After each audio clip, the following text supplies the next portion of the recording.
નમસ્કાર મિત્રો, હું વિક્રમ નારીગરા વિજ્ઞાન વિષયને સરળ અને રસપ્રદ બનાવવા માટે લઈને આવી રહ્યો છું અવનવા પ્રયોગો.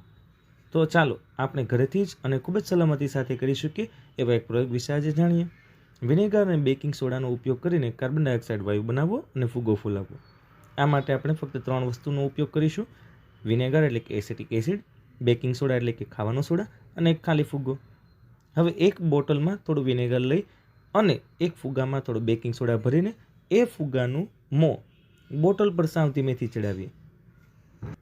હવે જ્યારે આ ફુગ્ગામાં રહેલો બેકિંગ સોડા છે બોટલમાં નાખીશું ત્યારે એક રાસાયણિક પ્રક્રિયા શરૂ થશે અને વિનેગર અને બેકિંગ સોડામાં રહેલો સોડિયમ બાયકાર્બોનેટ પરસ્પર પ્રતિક્રિયા કરે છે અને એક કાર્બન ડાયોક્સાઇડ વાયુ છે ઉત્પન્ન કરે છે.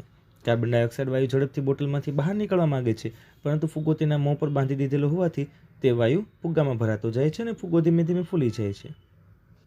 છે ને એકદમ સિમ્પલ પણ મજા આવે એવી પ્રવૃત્તિ. Thank you.